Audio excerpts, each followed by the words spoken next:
Video में हम मध्यकालीन भारत के इतिहास का सेकंड टॉपिक दिल्ली सल्तनत के बारे में पढ़ेंगे, जिसमें हम पहले गुलाम वंश के बारे में पढ़ेंगे, जो कि काफ़ी इंपॉर्टेंट टॉपिक है। गुलाम वंश से काफ़ी एग्जाम में आपके प्रश्न बनते हैं। तो आज के इस वीडियो में हम पहले गुलाम वंश के बारे में पढ़ेंगे। इससे पिछली वीडियो में मैंने इसका पहला टॉपिक भारत पर मुस्लिम आक्रमण पढ़ा दिया था। अगर आपने वो वीडियो नहीं देखी तो प्लेलिस्ट में जाकर जरूर देख लें। तो आज की इस वीडियो में हम पहले गुलाम वंश के बारे में पूरा पढ़ेंगे और लास्ट में प्रीवियस ईयर क्वेश्चन भी कवर करेंगे। तो पहले आप वीडियो को देखिए और लास्ट में प्रीवियस ईयर क्वेश्चन जरूर अटेम्प्ट कीजिए। तो चलिए बिना देरी किए हुए वीडियो को शुरू करते हैं। अपडेट स्टडी विथ ट्रिक, अब होगी पढ़ाई फ्री। तो चलिए वीडियो की शुरुआत करते हैं और दिल्ली सल्तनत के बारे में पढ़ना शुरू करते हैं। तो दिल्ली सल्तनत के अंतर्गत 1206 ईस्वी से लेकर 1526 ईस्वी तक के इतिहास का अध्ययन किया जाता है। यानी कि जो 1206 ईस्वी से लेकर 1526 ईस्वी तक का इतिहास रहा है, इसे सल्तनत काल या दिल्ली सल्तनत कहा जाता है। इसके बाद 1526 के बाद मुगलों का शासन आता है, वो हम बाद में पढ़ेंगे। तो 1206 ईस्वी से लेकर 1526 ईस्वी तक के इतिहास को दिल्ली सल्तनत या सल्तनत काल कहा जाता है। तो इन 320 वर्षों के इतिहास में 5 वंशों ने शासन किया। यानी कि सल्तनत काल में कितने वंशों ने शासन किया? तो 5 वंशों ने शासन किया। सबसे पहले 1206 ईस्वी से लेकर 1290 ईस्वी तक गुलाम वंश ने शासन किया। उसके बाद 1290 से लेकर 1320 ईस्वी तक खिलजी वंश ने शासन किया। उसके बाद 1320 से लेकर 1414 तक तुगलक वंश ने शासन किया। उसके बाद 1414 से लेकर 1451 तक सैयद वंश ने शासन किया और 5वां वंश था लोधी वंश। तो ये 5 वंशों ने सल्तनत काल के अंतर्गत शासन किया। तो आज की इस वीडियो में हम पहला जो है गुलाम वंश, जो कि काफ़ी इंपॉर्टेंट है और काफ़ी प्रश्न बनते हैं, गुलाम वंश से रिलेटेड जो भी एग्जाम में पूछा जाता है वो आज हम पढ़ेंगे। तो सबसे पहले देखते हैं गुलाम वंश। तो गुलाम वंश का शासनकाल 1206 ईस्वी से लेकर 1290 ईस्वी तक रहा है। उसके बाद खिलजी वंश आ जाता है। तो आज हम गुलाम वंश के बारे में पढ़ रहे हैं। तो आखिर इस वंश को गुलाम वंश या दास वंश क्यों कहा जाता है? तो इस वंश को गुलाम वंश या दास वंश इसलिए कहा जाता है क्योंकि इस वंश का संस्थापक जो कुतुबुद्दीन ऐबक था ना, वो मोहम्मद गौरी का गुलाम था। मैंने पिछली वीडियो में आपको बताया था कि जो कुतुबुद्दीन ऐबक था ये मोहम्मद गौरी का गुलाम या दास था। तो इसी ने गुलाम वंश की स्थापना की थी, इसीलिए इसे गुलाम वंश के नाम से जाना जाता है। किसने की थी? कुतुबुद्दीन ऐबक ने इसकी स्थापना की थी गुलाम वंश की। तो दास से आप ये मत समझ लेना कि कुतुबुद्दीन अगर मोहम्मद गौरी का दास था तो वो निचले स्तर के काम करता होगा। नहीं, कुतुबुद्दीन ऐबक मोहम्मद गौरी के साथ युद्ध लड़ने जाया करता था। एक तरह का वो सेनापति था, मोहम्मद गौरी के राज दरबार का हिस्सा भी था। भले ही वो उसका गुलाम था या दास था, पर वो उसका सेनापति था, उसके राज दरबार का हिस्सा भी था और युद्ध लड़ने भी जाया करता था। ये ठीक उसी तरह है जैसे आपने बाहुबली फिल्म देखी होगी ना, उसमें जो कटप्पा था तो वो गुलाम, पर आपने देखा होगा कि वो युद्ध में भाग लेता था और एक सेनापति की तरह था। ठीक उसी तरह कुतुबुद्दीन था तो मोहम्मद गौरी का गुलाम दास, पर वो मोहम्मद गौरी का सेनापति था और युद्ध में भाग लिया करता था। तो हमने देखा कि कुतुबुद्दीन ऐबक ने गुलाम वंश की स्थापना की और कुछ विद्वान गुलाम वंश को मामलूक वंश का नाम देते हैं। इसे क्या कहते हैं? मामलूक वंश। मामलूक का अर्थ होता है स्वतंत्र माता पिता की गुलाम संतान। तो याद रखिएगा, गुलाम वंश को ही मामलूक वंश भी कहा जाता है, कंफ्यूज मत होइएगा। तो हम देख लेते हैं कि गुलाम वंश में किन किन राजाओं ने शासन किया। तो सभी राजाओं के बारे में हमें नहीं पढ़ना, हमें तो जो इंपॉर्टेंट है वही पढ़ेंगे, पर आपको पता होना चाहिए कि गुलाम वंश में किन किन राजाओं ने शासन किया। तो कई बार एग्जामिनर क्या करता है, आपसे पूछ लेता है कि बताइए निम्नलिखित में से कौन सा शासक गुलाम वंश से संबंधित है। तो आपको नाम तो पता ही होना चाहिए ना कि हाँ ये शासक गुलाम वंश से संबंधित है। आपको सबके बारे में पढ़ना नहीं है, बस आपको पता होना चाहिए कि ये शासक गुलाम वंश से संबंधित है। तो एक बार देख लेते हैं, इसको आपको रटना नहीं है, बस एक बार पढ़ना है। तो सबसे पहले कुतुबुद्दीन ऐबक, इसी ने तो गुलाम वंश की स्थापना की थी। इसके बाद अगला शासक बना था आराम शाह। उसके बाद बना इल्तुतमिश। उसके बाद बना रुकनुद्दीन फिरोज शाह। उसके बाद अगला शासक बना गुलाम वंश का रजिया सुल्तान। रजिया सुल्तान के बाद बहराम शाह। उसके बाद गुलाम वंश का 7वां शासक बना अलाउद्दीन मसूद शाह। अलाउद्दीन मसूद शाह के बाद बना नसीरुद्दीन महमूद शाह। उसके बाद बलबन। बलबन के बाद कैकुबाद और कैकुबाद के बाद गुलाम वंश का आखिरी शासक बना शमशुद्दीन क्यूमर्श। इसके बाद खिलजी वंश की शुरुआत हो जाती है। तो ये आखिरी शासक था। तो इसमें से हमें कुतुबुद्दीन के बारे में पढ़ना है, इल्तुतमिश के बारे में पढ़ना है, रजिया सुल्तान और बलबन, इन्हीं के बारे में पढ़ना है। इन्हीं से प्रश्न बनते हैं। बाकी तो बस आपको पता होना चाहिए कि ये गुलाम वंश से संबंधित है। तो सबसे पहले दिल्ली सल्तनत के संस्थापक कुतुबुद्दीन ऐबक के बारे में पढ़ते हैं, जिसका शासनकाल 1206 ईस्वी से लेकर 1210 ईस्वी तक रहा। यानी कि इसने 4 साल शासन किया। तो कुतुबुद्दीन ऐबक दिल्ली सल्तनत का पहला शासक था। इसी को ही दिल्ली गुलाम वंश का संस्थापक कहा जाता है। और कुतुबुद्दीन ऐबक मोहम्मद गोरी का गुलाम था। जब मोहम्मद गोरी ने भारत में लूटपाट करके वापस अफगान गया था ना, तो उसने भारत में अपने दासों को नियुक्त किया था जो भारत में उसके नाम से शासन करे। उसी में से था कुतुबुद्दीन ऐबक। तो कुतुबुद्दीन ऐबक का राज्य आरोहण कब हुआ, यानी कि ये गद्दी पर कब बैठा? तो मोहम्मद गोरी की मृत्यु के बाद 25 जून 1206 ईस्वी को कुतुबुद्दीन ऐबक का राज्य आरोहण लाहौर में हुआ। कहाँ पर? लाहौर में। और इसने लाहौर को ही अपनी राजधानी बनाया था। ये याद रखेगा, कुतुबुद्दीन ऐबक ने किसको अपनी राजधानी बनाया था? तो इसने लाहौर को अपनी राजधानी बनाया था। और जब ये स्वतंत्र शासक बना, यानी कि दिल्ली की गद्दी पर बैठा, तब ये दासता से मुक्त नहीं था। इसीलिए इसने सुल्तान की उपाधि धारण नहीं की, बल्कि मलिक और सिपह सलार की उपाधियों के साथ शासन किया। इसने सुल्तान की उपाधि धारण नहीं की क्योंकि ये दासता से मुक्त नहीं था। इसने मलिक और सिपह सलार की उपाधियों के साथ शासन किया। याद रखिएगा। तो कुतुबुद्दीन ऐबक की उपाधियां देख लेते हैं कि इसे कौन कौन सी उपाधियां मिली थी। तो इसे लखता या लाख बख्श कहा जाता था क्योंकि ये काफी दान करता था, इसीलिए इसे लाख बख्श और हातिम ताई भी कहा जाता था। हातिम ताई का मतलब होता है परोपकारी, जो दूसरों पर उपकार करता है। और ये कुरान पढ़ता भी था, इसे कुरान याद थी, इसीलिए इसे कुरान ख्वां भी कहा जाता था। तो इसकी उपाधियां याद रखिएगा। कई बार एग्जाम में पूछा गया है कि लाख बख्श किसे कहा जाता है, तो कुतुबुद्दीन ऐबक को कहा जाता है। लाख बख्श, हातिम ताई और कुरान ख्वां, ये तीनों ही उपाधियां किसकी थी? कुतुबुद्दीन ऐबक ने धारण की थी। और ऐबक के दरबारी विद्वान कौन कौन से थे? तो ऐबक के दरबारी विद्वान थे, दो नाम याद रखिएगा। पहला है हसन निजामी, जिन्होंने इसे हातिम ताई कहा। हसन निजामी ने ही कुतुबुद्दीन ऐबक को हातिम ताई कहा था, ये उपाधि दी थी। दूसरे दरबारी थे फक्र ए मुदब्बिर, तो ये दोनों ही कुतुबुद्दीन ऐबक के दरबारी थे। याद रखिएगा। तो अब हम आगे देखते हैं। तो कुतुबुद्दीन ने ही कुतुब मीनार का निर्माण करवाया था। तो जो ये कुतुब मीनार था ना, इसका जो नाम था, ये सूफी संत ख्वाजा कुतुबुद्दीन बख्तियार काकी के नाम पर रखा गया था। आप ये मत कंफ्यूज होइएगा कि कुतुबुद्दीन ने अपने नाम पर कुतुब मीनार का नाम रखा था, नहीं।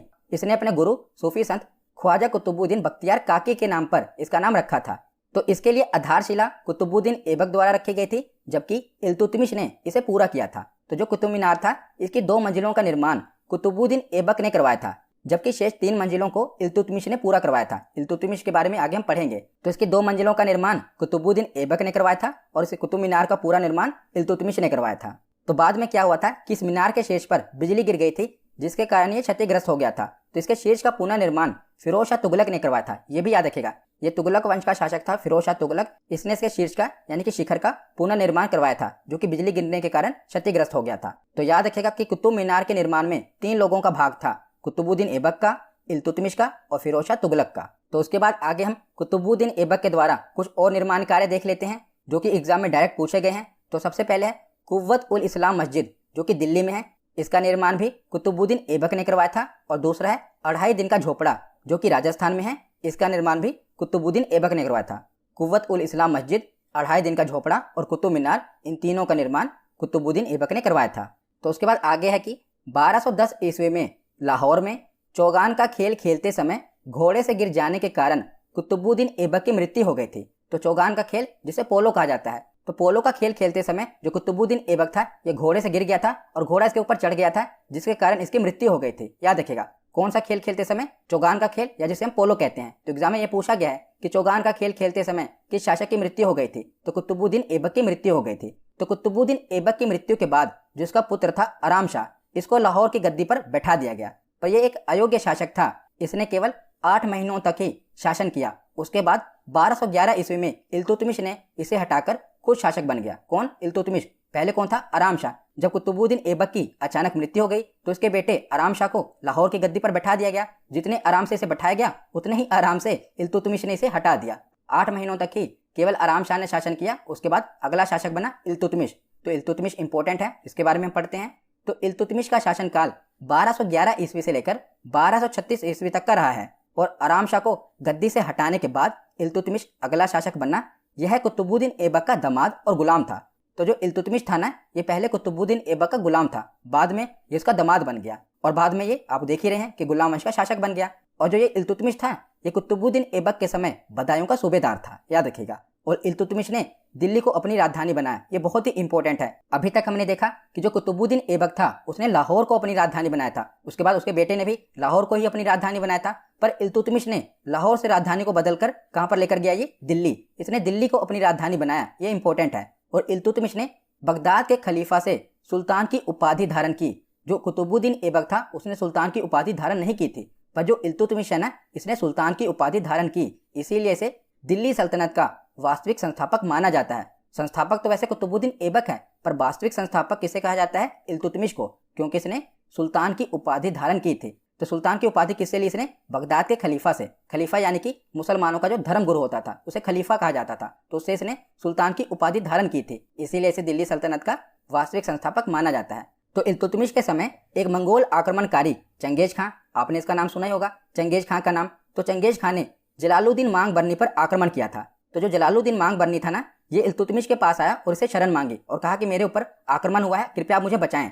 तो जब इल्तुतमिश ने मांग बरनी से पूछा कि किसने तुम पर आक्रमण किया है, तब मांग बरनी ने कहा चंगेज खां ने। तो जैसे इसने सुना कि चंगेज खां ने आक्रमण किया है, इसने शरण देने से मना कर दिया, क्योंकि जो चंगेज खां था ना, उस समय उसे कोई हरा नहीं सकता था, वो काफी क्रूर शासक था, उसकी जो सेना थी वो काफी क्रूर थी। तो जब इसने सुना कि चंगेज खां ने आक्रमण किया ना, तो इसने शरण नहीं दी और इसने इस तरह अपने आप को बचा लिया, क्योंकि अगर ये शरण दे देता तो चंगेज खां इस पर आक्रमण कर देता और इसको गद्दी से हटा देता या तो इसकी हत्या कर देता। इसीलिए इसने जलालुद्दीन मांग बरनी को शरण नहीं दी और चंगेज खां के आक्रमण से अपनी रक्षा की। तो इल्तुतमिश ने ही सल्तनत काल की 3 महत्वपूर्ण अंग इक्ता, सेना और मुद्रा प्रणाली का गठन किया। याद रखिएगा, तीनों ही काफी इंपॉर्टेंट है। इक्ता प्रणाली, सेना और मुद्रा प्रणाली, इन तीनों का गठन किसने किया था? इल्तुतमिश ने किया था। तो इक्ता प्रणाली क्या होती है? तो धन के स्थान पर वेतन के रूप में भूमि प्रदान करना। तो जो भी इल्तुतमिश के समय बड़े बड़े सूबेदार और सेनापति होते थे ना, उनको ये धन के स्थान पर जो वेतन दिया जाता था ना, वो धन के बदले भूमि प्रदान करता था। इसी को इक्ता प्रणाली कहा गया। और जिन्हें भूमि प्रदान की जाती थी उसे इक्तेदार कहा जाता था।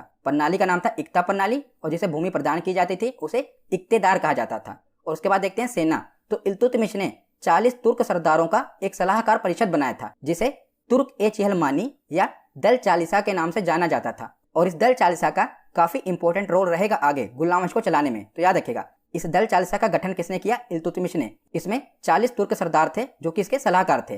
तो इल्तुतमिश के द्वारा इक्ता प्रणाली, सेना और तीसरी है मुद्रा प्रणाली। तो इसने टंका और जीतल 2 मुद्राएं चलाई।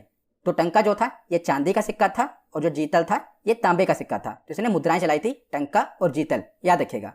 तो उसके बाद आगे हम इल्तुतमिश के द्वारा लड़े गए कुछ प्रमुख युद्ध देख लेते हैं जो कि आपको पता होने चाहिए। तो 1215 ईस्वी में इसने तराइन का तीसरा युद्ध लड़ा था, जिसमें इसने ताजुद्दीन एल्दोज को पराजित किया था। इसकी विजय हुई थी तराइन के तीसरे युद्ध में। उसके बाद 1217 ईस्वी में इसने मंसूरा के युद्ध में नसीरुद्दीन कुबाचा को पराजित किया था। उसके बाद 1226 ईस्वी में इसने बंगाल पर विजय प्राप्त की थी और उस समय जो बंगाल का शासक था ग्यासुद्दीन, उसे इसने हरा दिया था। उसके बाद अगले ही वर्ष 1227 ईस्वी में इसने सिंध और मुल्तान पर विजय प्राप्त की और नसीरुद्दीन कुबाचा को पराजित कर दिया। उसके बाद 1226 ईस्वी से लेकर 1231 ईस्वी के दौरान इसने राजपूतों पर आक्रमण किया और विजय प्राप्त की। और जो इसका आखिरी युद्ध था वो था 1235 का, जो इसने पंजाब के खोखरों के विरुद्ध किया था और वहां पर भी इसको विजय मिली थी। तो ये इसका आखिरी युद्ध था। तो ये इसके कुछ प्रमुख युद्ध हैं जो मैंने एक ही स्लाइड में कवर कर दिए। तो उसके बाद आगे हम देखते हैं। तो इल्तुतमिश ने न्याय मांगने के लिए लाल वस्त्र पहनने की परंपरा को चलाया था। आगे हम देखेंगे कि इसकी जो बेटी थी रजिया सुल्तान, वो भी लाल वस्त्र पहनकर न्याय मांगने के लिए आती है। तो इसी ने लाल वस्त्र पहनकर न्याय मांगने की परंपरा को चलाया था इल्तुतमिश ने। और 1236 ईस्वी में इल्तुतमिश की मृत्यु हो जाती है और ये अपने मृत्यु से पहले ही अपने जीवन काल में ही रजिया सुल्तान को अपना उत्तराधिकारी नियुक्त कर देता है। इसके बेटे भी होते हैं, पर ये अपने बेटों को नहीं बल्कि अपनी बेटी रजिया सुल्तान को अपना उत्तराधिकार नियुक्त करके जाता है और इसके बाद में मृत्यु हो जाती है। पर जब इसकी मृत्यु हो जाती है ना, तो जो 40 तुर्क सरदार थे, मैंने आपको बताया था ना पीछे, वो नहीं चाहते थे कि रजिया सुल्तान शासक बने। वो किसी महिला को शासक नहीं बनाना चाहते थे। इसीलिए उन्होंने रजिया सुल्तान को नहीं बल्कि इल्तुतमिश के सबसे छोटे बेटे रकुनुद्दीन फिरोज शाह को सुल्तान बनाया। जबकि इल्तुतमिश कहकर गया था कि मेरे बाद मेरी पुत्री को शासक बनाया जाए, पर जो 40 सरदार थे उनका काफी दबदबा था। उन्होंने इसके सबसे छोटे बेटे रकुनुद्दीन फिरोज शाह को सुल्तान बना दिया। तो उसके बाद क्या हुआ कि जो रजिया थी ना, ये न्याय के लिए लाल वस्त्र पहनकर, क्योंकि इसके पिता ने ये परंपरा चलाई थी ना कि अगर आपको न्याय चाहिए तो लाल वस्त्र पहनने की परंपरा चलाई थी, तो रजिया ने न्याय के लिए लाल वस्त्र पहनकर जुम्मे के दिन मस्जिद के आगे जनता के बीच पहुंची और न्याय की मांग की। तो जनता के हस्तक्षेप के बाद ये शासिका बने, क्योंकि जब ये जनता के बीच आई तो इसने बताया कि मैं अपने पिता की उत्तराधिकारी थी, तो मुझे शासिका बनना चाहिए था। पर जो 40 सरदार थे, इन्होंने रकुनुद्दीन फिरोज शाह को सुल्तान बनाया था। तो जनता ने क्या किया, विद्रोह कर दिया और जनता के हस्तक्षेप के बाद रजिया सुल्तान को शासिका बनाना पड़ा। जो 40 तुर्क सरदार थे ना, जनता का विद्रोह हो गया, इस कारण उन्हें भी रजिया सुल्तान को क्या बनाना पड़ा, दिल्ली सल्तनत का अगला शासक बनाना पड़ा। तो अब हम रजिया सुल्तान के बारे में पढ़ते हैं। तो जो रजिया सुल्तान का शासनकाल था ये 1236 ईस्वी से लेकर 1240 ईस्वी तक का था। तो जो रजिया थी ये दिल्ली की प्रथम और अंतिम महिला सुल्तान थी। तो याद रखिएगा, ये भारत की पहली और दिल्ली की प्रथम महिला सुल्तान थी। उसके बाद अगला पॉइंट जो आपको याद रखना है कि रजिया ने जमालुद्दीन याकूत को प्रोन्नत करके अमीर आखूर यानी कि अश्वशाला का प्रधान नियुक्त किया था। तो ये याकूत कौन था? तो देखिए, जो रजिया सुल्तान थी ये शासिका भले ही बन चुकी थी, पर अभी भी ये चारों तरफ से दुश्मनों से घिरी हुई थी, क्योंकि जो 40 तुर्क सरदार थे ना, वो अभी भी षड्यंत्र रच रहे थे कि रजिया सुल्तान को कैसे गद्दी से हटाया जाए। तो इनका एक छोटा सा सूबेदार था, उसका नाम था याकूत, जो कि रजिया सुल्तान की तरफ था। तो रजिया सुल्तान ने क्या किया, उसका प्रमोशन कर दिया और उसे अश्वशाला का प्रधान बना दिया। उसके बाद जो ये 40 तुर्क सरदार है ना, जिन्हें चालीसा दल कहा गया, इन्होंने जनता के बीच में ये अफवाह फैला दी, ये जो रजिया सुल्तान है और याकूत है ना, इनके बीच में प्रेम संबंध चल रहा है। इन्होंने जनता के बीच में ये अफवाह फैला दी जब इसका प्रमोशन किया गया, यानी कि याकूत का प्रमोशन किया गया, क्योंकि जो याकूत था ये रजिया सुल्तान की तरफ था और 40 तुर्क सरदार क्या चाहते थे कि रजिया सुल्तान को गद्दी से हटाया जाए, क्योंकि वो ये नहीं चाहते थे कि कोई महिला शासक बने, इसीलिए उसे हटाना चाहते थे। तो उसके बाद आगे हम देखते हैं। तो जैसा मैंने आपको बताया कि जो रजिया सुल्तान थी इसकी राजधानी दिल्ली थी ना, तो दिल्ली राजधानी थी। तो उसके आगे पंजाब था, पंजाब का एक सूबेदार था, उसे उस समय तबर हिंद कहा जाता था। तो पंजाब का छोटा सा क्षेत्र जिसे तबर हिंद कहा गया, उसका एक सूबेदार था। उसने क्या किया, उसने बगावत कर दी, उसने कहा कि मैं शासक हूँ। अब उसके बाद क्या हुआ, रजिया सुल्तान को उसे युद्ध लड़ना पड़ेगा, क्योंकि उसने आपको स्वतंत्र घोषित कर दिया था। उस समय जो तबर हिंद का सूबेदार था जिसे लड़ाई करनी थी, उसका नाम था अल्तुनिया।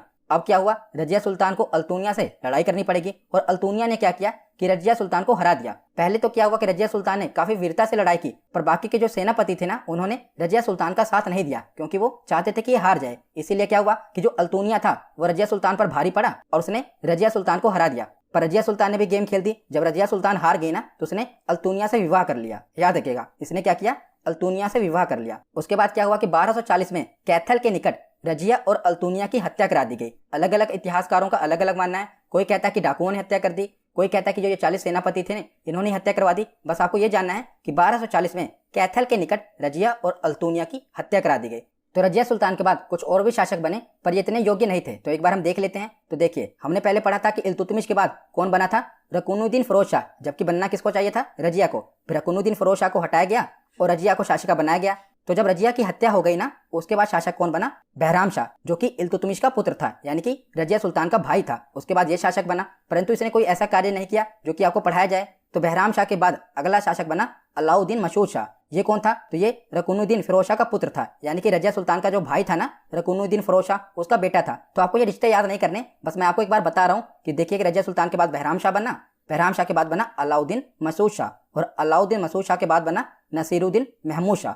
तो जो नसीरुद्दीन महमूद शाह है, इसके बारे में हम पढ़ लेते हैं क्योंकि इंपॉर्टेंट है। और बाकी जो बहराम शाह है और अलाउद्दीन मसूद शाह है, इससे कोई भी प्रश्न नहीं बनता। तो नसीरुद्दीन महमूद शाह के बारे में पढ़ते हैं। तो इसका शासनकाल 1246 ईस्वी से लेकर 1266 ईस्वी तक रहा और नसीरुद्दीन महमूद शाह दिल्ली सल्तनत का 8वां शासक बना। यह एक धार्मिक प्रवृत्ति का सुल्तान था। इसने कोई युद्ध नहीं किया।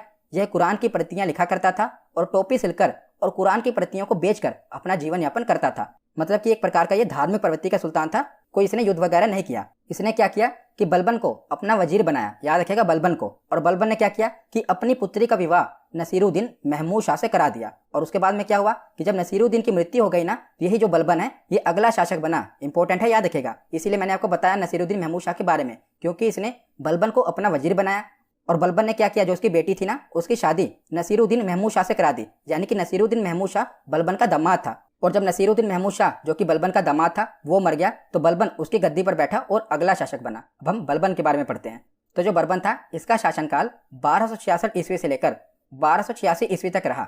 बलबन ईरान का रहने वाला था। इसने अपने दरबार का गठन ईरानी परंपरा के अनुसार किया और इसने ईरानी त्यौहार नवरोज को मनाना शुरू किया। नवरोज किसका त्यौहार है, पारसियों का त्यौहार। कई बार एग्जाम में पूछा गया है। तो इसने नवरोज का त्यौहार भारत में मनाना शुरू किया और इसने दरबार में सजदा और पैबोस की परंपरा प्रारंभ की। सजदा यानी कि जो भी दरबार में आएगा इसके आगे सजदा करेगा, अपना सर झुकाएगा। और पैबोस यानी कि इसके पैरों को चूमेगा। तो इसने दरबार में सजदा और पैबोस की परंपरा प्रारंभ की। तो बलबन ने अपने आप को पृथ्वी पर नियावत खुदाई यानी कि ईश्वर का प्रतिनिधि बताया और जिल्ले अल्लाह यानी कि ईश्वर का छाया बताया। इसने कहा कि मैं ईश्वर का प्रतिनिधि हूँ, जो भी मैं कहूंगा वो आपको मानना ही पड़ेगा। और इसने रक्त एवं लोह की नीति अपनाई, अर्थात आक्रमण की नीतियों को अपनाया। रक्त एवं लोह यानी कि तलवार के बल पर इसने शासन किया। अगर कोई नहीं मानेगा तो उसका रक्त बहा दिया जाएगा। रक्त एवं लोह की नीति इसने अपनाई और बलबन ने दल चालिसा को समाप्त कर दिया, क्योंकि इसको पता था कि दल चालिसा का ही रोल है किसी को शासक बनाने में और उसको गद्दी से हटाने में। इसीलिए इसने दल चालिसा को ही अंदर से खत्म कर दिया और समाप्त कर दिया। तो बलबन के बाद जो अगला शासक बना था वो था कैकुबार। ये भी एक अयोग्य शासक था। और इसके बाद गुलाम वंश का अंतिम शासक बना क्यूमर्स, जिसकी हत्या जलालुद्दीन खिलजी ने कर दी 1290 ईस्वी में, और उसके बाद खिलजी वंश की शुरुआत होती है, जो कि हम अगली वीडियो में देखेंगे। तो यहाँ पर गुलाम वंश खत्म होता है। अब हम प्रीवियस ईयर क्वेश्चन देखते हैं। तो पहला प्रश्न है कि भारत में गुलाम वंश का संस्थापक कौन था? तो गुलाम वंश का संस्थापक था कुतुबुद्दीन ऐबक। ऑप्शन ए इसका सही जवाब होगा। अगला प्रश्न है कि कुतुब मीनार के कार्य को किसने पूरा किया था? यहाँ पर यह पूछा गया है कि किसने पूरा किया था। तो इल्तुतमिश ने इसे पूरा किया था। शुरुआत की थी कुतुबुद्दीन ऐबक ने, पर इसे पूरा किया था इल्तुतमिश ने। अगला प्रश्न है कि किसने इक्तादारी प्रथा चलाई थी? तो इक्तादारी प्रथा किसने चलाई थी?